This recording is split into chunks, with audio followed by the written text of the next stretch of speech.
Olá, amigos e amigas do saber. Neste episódio de hoje, nós vamos apresentar um texto muito interessante de Freud, no qual ele faz uma análise de um pacto com o diabo. O Freud ele analisou um caso que aconteceu no século XVII, em que um pintor ele fez um pacto com o diabo e ele também foi possesso. Aconteceu ali um caso de possessão demoníaca e o Freud vai fazer uma análise baseada nos textos que sobraram ou nos textos que nos chegaram daquela época. Esta análise de Freud foi publicada em 1923 em um artigo que nós lemos no original em alemão chamado Eine Teufelsneurose im 17. Jahrhundert, que em tradução livre seria como uma neurose demoníaca no século XVII. Esta não foi uma análise direta de Freud, realizada em um paciente dele.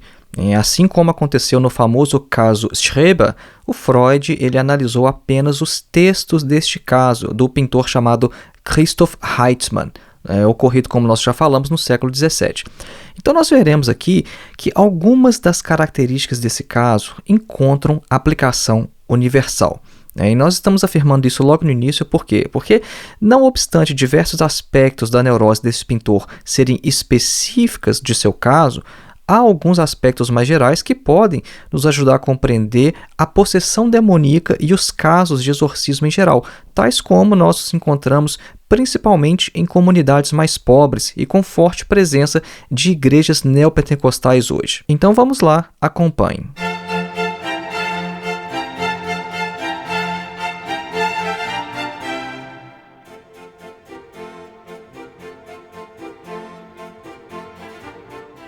Antes de iniciar, alguns breves recados. Faça sua inscrição em nosso curso de Introdução à Filosofia, dos Pré-Socráticos a Sartre. O nosso curso tem mais de 14 horas de duração, oferece total flexibilidade de tempo, porque não há data nem de início e nem de término para você concluir, e você ainda recebe um certificado ao final.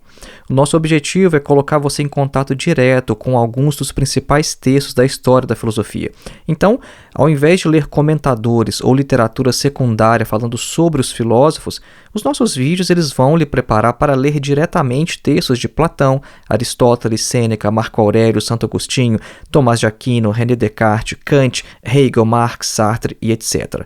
Para mais informações, acesse o link que está na descrição deste episódio, ou então o link que você pode encontrar em nosso site, que é www.filosofiaepsicanalise.org. O nosso segundo recado é que você pode se tornar um apoiador deste nosso trabalho através da plataforma Apoia-se. O link para o nosso perfil está na descrição deste episódio. E uma outra maneira de você contribuir com a existência desse trabalho é contribuindo com qualquer valor através de nossa chave Pix, que é o nosso endereço de e-mail, filosofiavermelha@gmail.com. E o nosso terceiro e último recado é que você pode adquirir o meu livro diretamente no site da editora. A obra se chama Duvidar de Tudo, Ensaios de Filosofia e Psicanálise. Ela é uma coletânea com cerca de 90 textos que eu escrevi ao longo dos últimos 15 anos. A obra ela é dividida em 3 sessões, a primeira de filosofia, a segunda de psicanálise e a terceira de sociedade e religião. A maioria dos textos é de caráter introdutório e esse livro é a base desse trabalho que nós fazemos aqui neste podcast e em nosso canal no YouTube. Para mais informações, acesse o link que também está na descrição deste episódio. Voltemos então ao nosso tema, Freud e a análise de um pacto com o diabo. O Freud ele vai iniciar esse texto afirmando que as neuroses da infância elas apresentam muito claramente aquilo que só se enxerga com mais dificuldade mais tarde na vida. Essa expectativa ela acontece também com as doenças neuróticas dos séculos anteriores, de modo que, naquele período, como por exemplo na Idade Média, essas doenças se manifestavam em roupagens demonológicas. Inclusive, o famoso Charcot, com que Freud muito aprendeu, ele já havia identificado que a possessão demoníaca e aquele arrebatamento místico, das experiências religiosas eram, na verdade, formas de exteriorização da histeria. Então, a possessão demoníaca da Idade Média, ela corresponde às nossas neuroses hoje. Os demônios são o quê? Os nossos desejos maus, depravados, são derivativos de pulsões reprimidas. Hoje em dia, nós simplesmente rejeitamos a projeção dessas pulsões ao mundo exterior. Só que na Idade Média, elas tomavam a forma de seres espirituais. Vamos iniciar então contando um pouco da história do Christoph Heitzmann. A gente não vai contar a história de vida dele toda, a gente vai só narrar o que interessa à análise do caso. Em 5 de setembro de 1677, o pintor Christoph Heitzmann foi trazido ao mosteiro da cidade de Mariazell. Ele era da Baviera, né, o estado onde eu moro aqui na Alemanha hoje é parte da Alemanha, né, e ele chegou aqui na Baviera com uma carta de recomendação do padre de Pottenbrunn. O Heitzmann havia exercido a profissão de pintor por vários meses naquela cidade, só que no dia 29 de agosto ele foi acometido por convulsões terríveis dentro da igreja. E como esse fato se repetiu nos dias seguintes, ele foi examinado pelo superior de Pottenbrunn e ele lhe perguntou ao Heitzmann se por acaso ele havia tido algum tipo de contato com o diabo. Aí o Heitzmann confirmou dizendo que 9 anos antes, em um período que ele estava muito desanimado com a sua arte, com a sua profissão, e ele estava passando por dúvidas, né, sobre sua capacidade de conseguir se sustentar, obter seus meios de vida, o Heitzmann, então, naquele período, ele se entregou ao diabo através de um pacto escrito. E no texto desse pacto, ele afirmava que se entregaria de corpo e alma ao fim do período que correspondia, então, justamente ao dia 24 do mês em que ele teve essas convulsões. Então, o Heitzmann ele se arrependeu e ele estava convencido, então, de que apenas a misericórdia da Mãe de Deus poderia lhe salvar.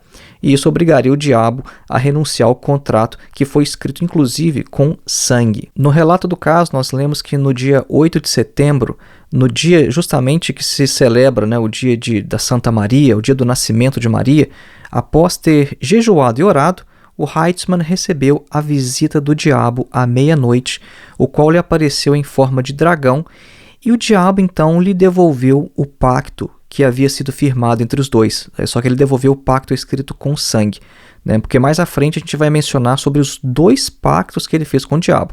Um primeiro pacto ele foi escrito com tinta preta e esse segundo foi escrito com sangue. Só que nesse momento a gente pode se perguntar pela credibilidade do relato, né? Isso não seria talvez produto da superstição religiosa, né? O relato diz que vários clérigos estavam juntos ao exorcizado e lhe ajudaram, lhe prestaram auxílio.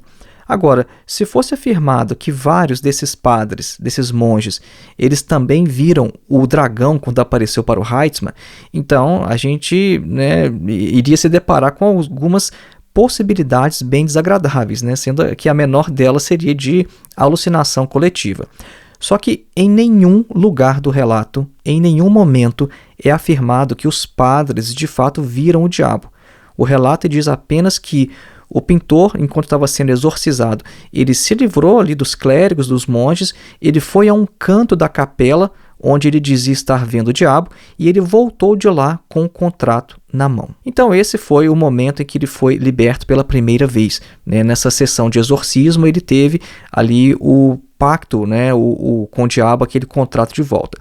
Só que essa primeira vitória de Santa Maria sobre Satanás, ela, nem embora tenha sido indubitável, ela não foi duradoura. Porque o pintor ele deixou essa cidade de Mariazell, depois de alguns dias, estava se sentindo muito bem e foi morar com uma de suas irmãs casadas lá em Viena. Aí, a partir do dia 11 de outubro, ele começou a ter outros ataques graves, que são descritos em seu diário até o dia 13 de janeiro. Então, o Heitzmann, ele tinha visões, ele tinha alguns arrebatamentos, né, nos quais ele via e vivenciava um monte de coisas, ele tinha convulsões, sensações dolorosas, e uma vez teve até uma paralisia em uma das pernas e coisas assim. Só que quem o afligia dessa vez não era o diabo, mas figuras santas que o visitavam, como Jesus e Maria, por exemplo. O curioso é que essas aparições celestiais, elas não causavam ao Heitzmann menos sofrimento do que as aparições demoníacas, de modo que ele então teve que retornar a Mariazell em maio de 1678. No relato é apontado que o motivo do retorno do pintor é que, além do pacto escrito com sangue, havia um anterior escrito com tinta. Então, mais uma vez, ele foi ajudado pela Santa Maria, só que o texto não diz como que isso aconteceu, né? Diz que o Heitzmann apenas pediu novamente e o contrato lhe foi devolvido. Então, ele se sentiu livre e recuperado e dessa vez ele entrou na ordem religiosa desses irmãos lá em Mariazell. O compilador também, que nos legou esse relato, ele não deixa de mencionar algo que para nós é muito importante para a gente compreender como que a doença do pintor se desenvolveu. Ele afirma que o Heitzman foi tentado diversas vezes pelo diabo para refazer o pacto, só que isso geralmente só acontecia quando, abre aspas, ele tinha bebido muito vinho, fecha aspas, e que o irmão Crisóstomo, Crisóstomo é o nome que ele teve depois de se converter e entrar na ordem, o irmão Crisóstomo, que é o Heitzman, pela misericórdia de Deus, ele havia vencido todas essas ofertas demoníacas. Perceba então que nós estamos falando aqui de dois pactos, um que foi escrito com tinta preta e o segundo foi escrito com sangue. O que aconteceu é que o Heitzman, inicialmente, ele foi liberto, ele conseguiu uma melhora e por isso ele até saiu de lá de Mariazell, ele foi morar com a sua irmã, só que depois ele teve uma piora. E aí precisava de uma explicação, Ora, por que ele não foi liberto de maneira definitiva? Aí ele veio com essa história de que ele tinha, na verdade, um pacto anterior também. É basicamente isso que aconteceu. E na segunda vez, ele também foi liberto e aí ele resolveu entrar nessa ordem monástica. Nós precisamos agora tentar compreender o motivo do pacto com o diabo. E essa é uma seção específica do Freud neste pequeno texto de 1923. Porque se a gente quiser compreender esse pacto com o diabo como uma neurose, o nosso interesse deve se voltar, então, primeiramente para os seus motivos. Porque a pergunta é, por que alguém faz um pacto com o diabo? O Freud, inclusive, menciona a obra O Fausto, de Goethe, quando o Fausto ele faz a seguinte pergunta de uma maneira bem desdenhosa ao Mefistófeles, que é o diabo ali, abre aspas, o que você quer dar, pobre diabo? E o Fausto ele pergunta isso como se Satanás não tivesse nada a oferecer ao ser humano enquanto uma criatura espiritual. Só que o Freud diz que o Fausto, quando ele desdenha assim do diabo, ele não tem razão, porque o diabo ele oferece como recompensa pela alma imortal tudo o que o ser humano mais valoriza: riqueza, segurança diante dos perigos, poder sobre os homens e até mesmo artes mágicas e, acima de tudo, prazer com mulheres bonitas. Então esses serviços ou obrigações do diabo são de se esperar em qualquer pacto em troca da alma. Só que o curioso é que nenhum desses desejos naturais aparece no contrato do Heitzman. E o Heitzman ele até mesmo rejeitava nessas coisas como dinheiro, prazeres e artes mágicas. Então é necessário descobrir o que o pintor de fato queria do diabo. O relato ele traz algumas informações que podem ajudar a esclarecer este ponto. A primeira é que o Heitzman ele passou por um período de grande dificuldade, no qual ele não podia, ou então talvez não queria mesmo trabalhar, e tinha grandes preocupações sobre os seus custos de vida e a manutenção de sua existência, de modo que ele chegou a manifestar uma depressão melancólica com incapacidade de trabalho. Isso nos mostra que aqui realmente se trata da história de uma doença, assim como aquilo que a desencadeou. O próprio pintor escreveu, em uma observação que ele colocou, em um desenho que ele fez sobre o diabo, ele colocou a seguinte frase, olha, se divertir com isso e expulsar a melancolia. Isso indica que, de fato, ele estava melancólico e ele tinha que encontrar coisas para se divertir. Agora, o fator principal que desencadeou sua melancolia foi a morte de seu pai. Foi em seu período de luto que o diabo se aproximou e lhe perguntou por que ele estava tão abatido e triste, e prometeu lhe ajudar de todas as formas possíveis. E esse é um motivo plausível, porque é razoável que alguém faça um pacto com o diabo para se livrar de uma depressão ou então outra forma de sofrimento. Só que a redação desse pacto ela traz duas características surpreendentes. Em primeiro lugar, não é mencionado em lugar algum uma obrigação por parte do diabo, mas apenas uma exigência que o Heitzman deveria cumprir. Então é totalmente ilógico e absurdo que alguém entregue sua alma ao diabo sem ter nada em troca. Ainda mais surpreendente, no entanto, é a obrigação por parte do pintor, porque a primeira, que foi escrita com tinta preta, afirmava o seguinte, abre aspas, eu, Christoph Heitzman, me subscrevo a este senhor como seu filho e propriedade pelo período de 9 anos, 1669, fecha aspas. Então vejam só, ele se obriga a se entregar de corpo e alma ao diabo depois do período de 9 anos. E o segundo, que foi escrito com sangue, afirma o seguinte, abre aspas, ano 1669, Christoph Heitzman, eu me submeto a Satã para ser seu filho e servo, e daqui a 9 anos meu corpo e alma lhe pertencem. Fecha aspas. Agora, tudo fica claro quando a gente compreende que aquilo que aparece como exigência do diabo ao pintor é, na verdade, a obrigação que o diabo deve cumprir. O diabo, então, prestem bem atenção à análise do Freud, o diabo será um substituto do pai falecido do pintor. Satanás, ele se obriga a substituir seu pai durante 9 anos e, ao cabo desses 9 anos, o pintor se entrega de corpo e alma ao seu novo dono. Então, o pensamento que deve ter motivado o pacto do pintor, ele deve ser o seguinte, segundo a especulação do Freud. Olha, através da morte do pai, eu perdi minha disposição e capacidade de trabalho. Agora, se eu tivesse, no entanto, um substituto para o pai, eu poderia recuperar aquilo que eu perdi. Seria mais ou menos isso o que o pintor deve ter pensado, segundo Freud. Agora, alguém que se torna melancólico pela morte do pai, deve ter amado muito esse pai. Agora, é um caso especial, o Freud afirma, que alguém venha ter a ideia de usar o diabo como substituto do seu pai amado. Nós vamos falar agora sobre o diabo como substituto do pai, mas isso é logo após a nossa breve pausa musical. Não saia daí.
Vamos falar agora sobre o diabo como substituto do pai. O Freud afirma que, ao utilizar categorias psicanalíticas para compreender o caso de Heitzmann, ele não tem a intenção de convencer ninguém da validade da psicanálise.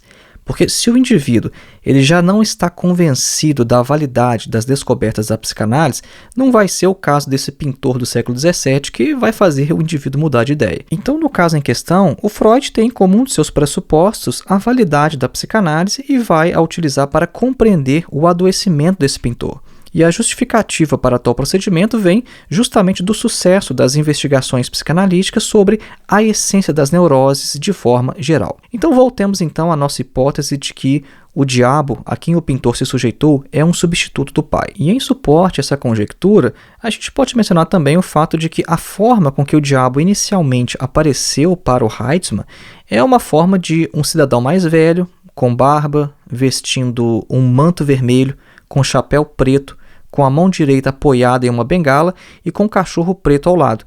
Só que a aparição do diabo para ele vai se tornando posteriormente cada vez mais terrível e até mesmo mitológica, porque o diabo nas aparições seguintes começa a se apresentar com chifres, garras de águia e também asas de morcego, até que por fim ele aparece como um dragão voador, como nós já mencionamos no início deste episódio.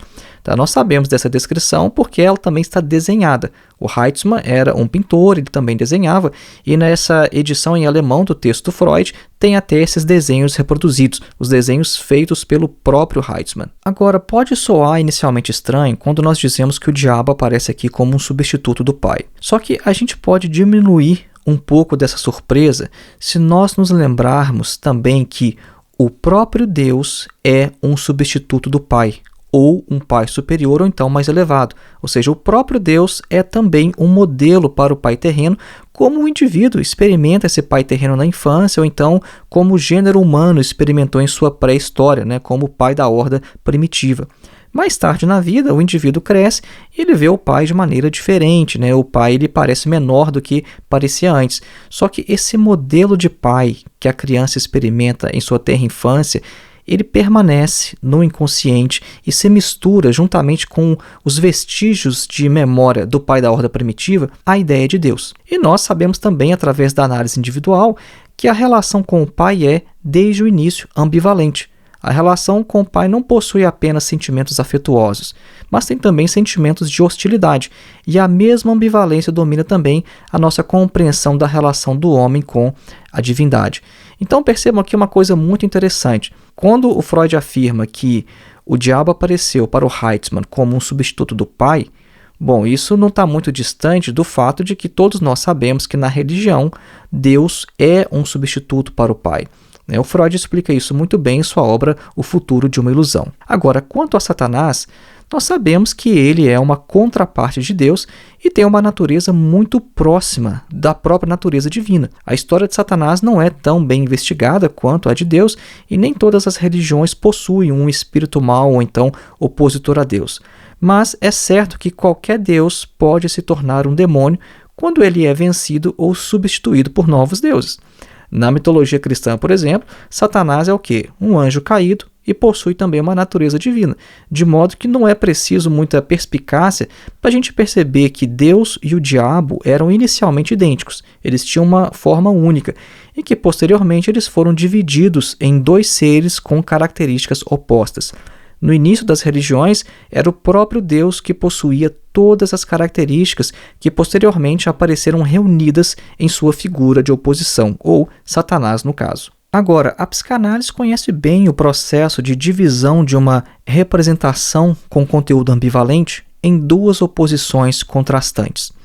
As contradições na natureza inicial de Deus são, na verdade, um espelhamento da ambivalência que domina a relação do indivíduo com seu pai. Porque se o Deus bom e justo é um substituto do pai, então não é de se admirar que a atitude hostil, que odeia e teme o pai, tomasse expressão então na criação de Satanás. Então o pai seria então o modelo individual tanto de Deus quanto do diabo. Freud afirma que não é tão fácil identificar os vestígios de Satanás na experiência psicológica do indivíduo.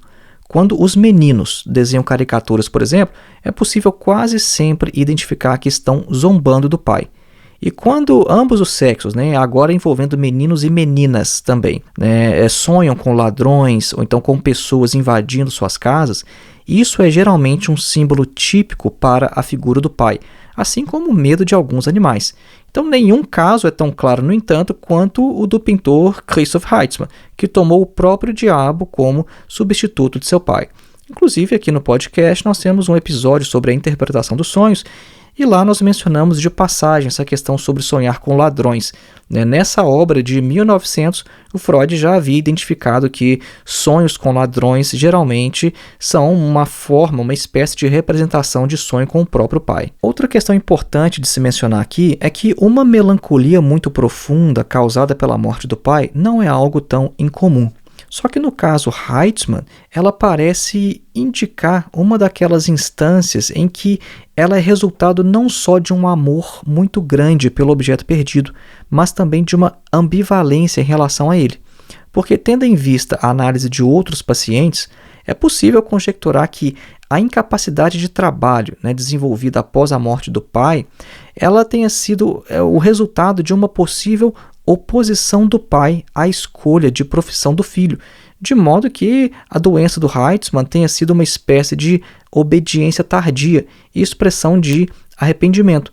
E ela poderia expressar também uma saudade do pai enquanto protetor e provedor dos meios de subsistência. O que o Freud está conjecturando aqui é o seguinte, olha, pode ser o caso que o pai do Heitzmann não quisesse que o filho fosse pintor, proibiu, só que o filho desobedeceu e aí, após a morte do pai, o Heitzman, através da doença, veio a obedecer. Agora, tendo em vista que o Heitzman não foi um paciente do Freud, a análise do Freud ela vai se limitar, então, àquelas características típicas de uma posição negativa ou de uma atitude negativa em relação ao pai. E uma delas diz respeito ao uso do número 9. Vejam bem, no início desse episódio nós mostramos que o pacto com o diabo foi realizado por um período de 9 anos. E o relato também afirma que o Heitzman resistiu às tentações do diabo por 9 vezes antes de finalmente ceder. Essa última parte é uma afirmação, é uma informação nova que a gente está trazendo.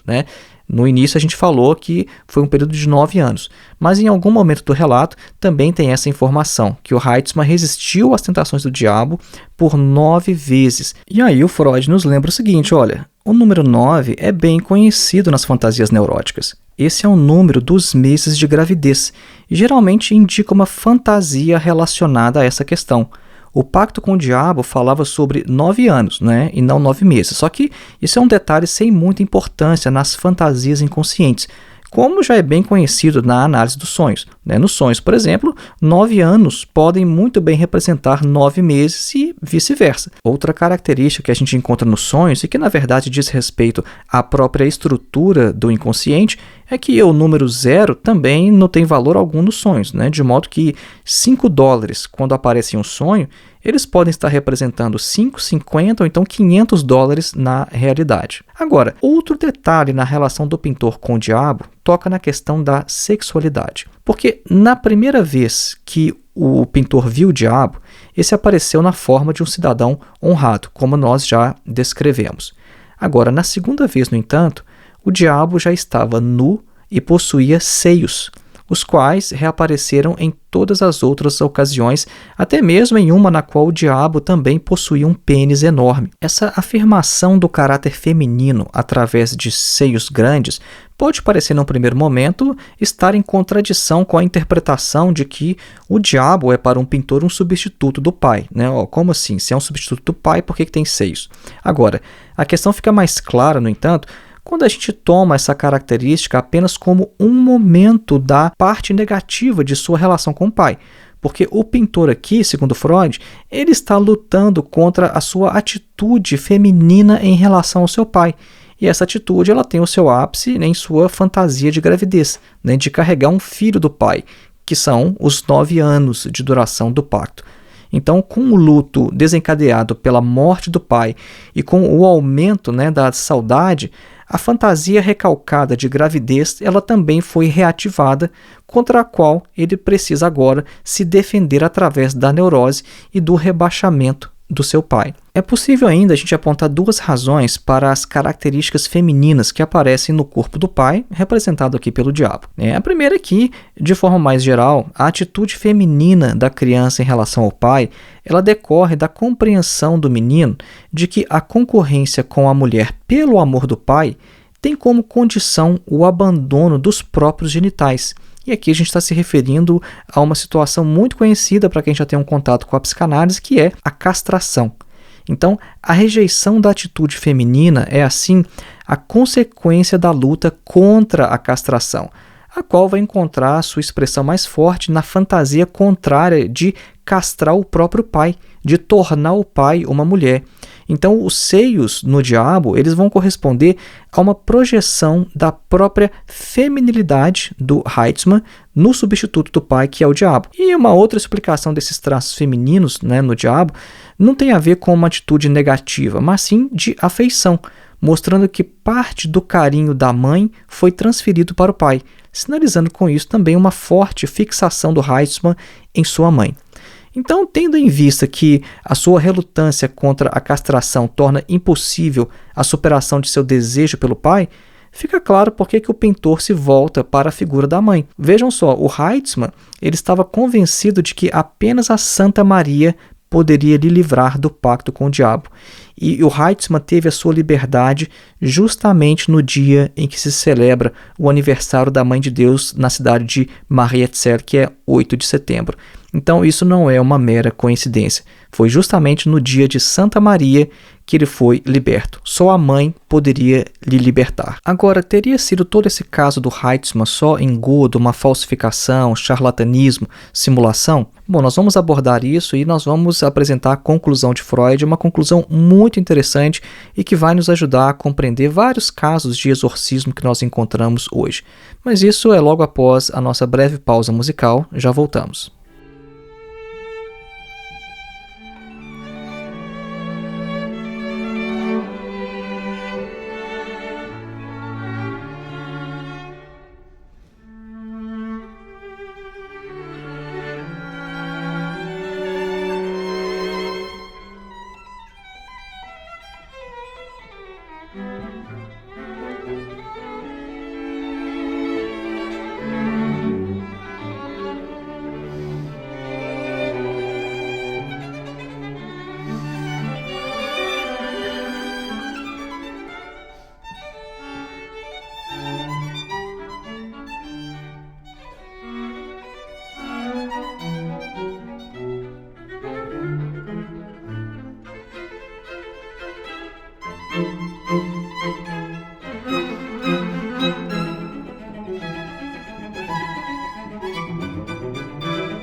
Uma possível crítica ao caso de Christoph Heitzmann é que aqui não se trata de neurose, mas de mero engodo, falsificação ou então simulação. Agora, as fronteiras entre neurose e simulação, elas são muito tênues. E o Freud afirma, olha, eu não tenho dificuldade nenhuma em aceitar o fato de que os dois pactos eles foram simplesmente inventados pelo pintor, mesmo porque a coisa não poderia se dar de outra forma caso o Heitzmann realmente tivesse essa fantasia de um pacto com o diabo. Ele tem a fantasia, ele teria que então que inventar, fabricar esses contratos, que foi o que na verdade ele fez. Agora, o diário do Heitzmann ele nos permite compreender também vários outros aspectos importantes de sua situação.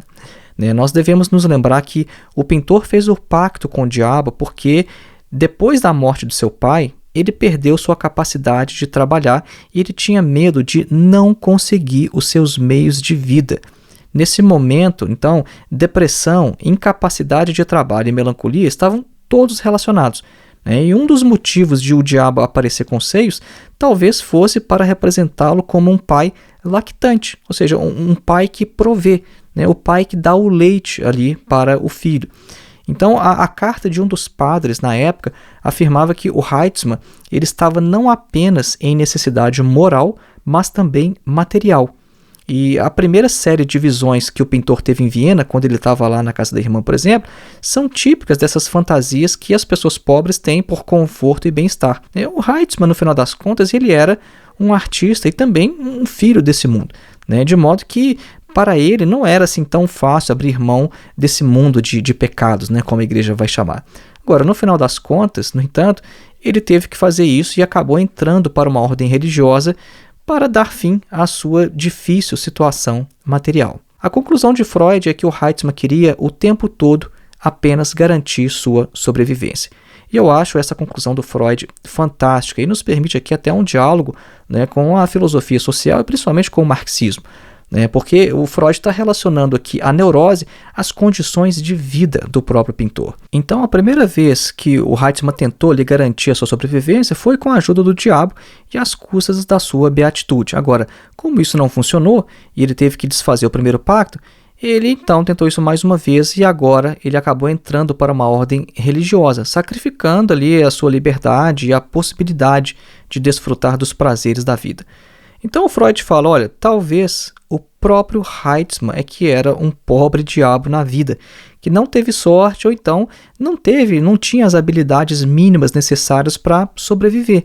Né? Talvez o Heitzmann era mais um daqueles indivíduos que a gente chama de talvez uns eternos bebês, né? Aqueles que nunca abandonam o seio da mãe. A neurose do Heitzmann ela parece, numa análise superficial, num primeiro momento, apenas o encobrimento de uma simples luta pela vida. Vejam só que interessante o que Freud está afirmando aqui, né? Que num primeiro olhar, num primeiro momento, essa neurose do Heitzmann, essa questão de fazer um pacto com o diabo e depois inclusive ser possesso, precisar de uma sessão de exorcismo para se libertar, bom, talvez isso esteja apenas encobrindo uma simples luta pela vida. A relação entre esses dois aspectos não acontece sempre, mas também não é raro de se encontrar na clínica psicanalítica. Por exemplo, casos de homens de negócio que estavam bem e de repente adoeceram, né? Esse de repente entre aspas. Isso por quê? Porque o medo da bancarrota, então de uma falência comercial, atua como efeito colateral de suas neuroses, de modo que um homem de negócios ele acaba se beneficiando da situação, dissimulando as suas reais preocupações de vida por trás dos sintomas. Esse é um caso que o Freud já encontrou na prática clínica, né, que os outros psicanalistas que estavam ali no círculo psicanalítico de Freud também já haviam identificado. Em inúmeros casos, a neurose ela é independente dos interesses de sobrevivência. Os conflitos psíquicos que resultam em neurose, eles vão surgir ou de interesses puramente libidinosos, ou então de interesses libidinosos que de fato se ligam àqueles relacionados à preservação da vida. O dinamismo da neurose é o mesmo em todos os casos, de tal maneira que, se a libido ela não alcança gratificação real, ela vai buscar escoamento através de uma regressão a formas antigas de fixação. E isso quer dizer que, no caso Heitzmann, a sua situação de vida provavelmente ela não teria produzido neurose nenhuma de pacto com o diabo, caso ele também não tivesse uma forte saudade do pai. Agora, como sempre é o caso na psicanálise, o caso de Christoph Heitzmann diz respeito principalmente à experiência individual deste pintor, de modo que nós não podemos afirmar que todo caso de pacto com o diabo tem a mesma explicação. Agora, tendo em vista que a possessão demoníaca ainda é um assunto atual, sobretudo em países mais pobres e com forte inserção de igrejas neopentecostais, não seria a gente dar um passo muito grande afirmar que os casos de possessão demoníaca e os casos de exorcismo que ocorrem nessas comunidades, eles são, em grande parte, manifestações neuróticas intimamente relacionadas às más condições de vida dos indivíduos e a um decorrente medo constante de não serem mais capazes de garantir a própria sobrevivência. Quando a gente observa o que acontece em igrejas como a Universal, por exemplo, ou então várias outras igrejas menores neopentecostais, a gente sabe que há alguns casos que são mera simulação, que são atores fazendo aquilo ali. Agora, há casos reais, há casos de manifestações, há casos de exorcismo em que não são atores simulando, não. São pessoas que realmente estão passando por problemas. E nós podemos, então, nos apoiar em Freud para compreender um pouco melhor essa relação entre as condições de vida e essas manifestações psicológicas neuróticas. Então foi esse aí o nosso episódio de hoje. Lembrando mais uma vez, faça sua inscrição em nosso curso de Introdução à Filosofia. O link para o nosso curso está na descrição deste episódio, assim como o link para o nosso perfil no Apoia-se. Contribua com a existência deste trabalho e você também pode adquirir o nosso livro no site da editora. Um grande abraço e até o próximo episódio.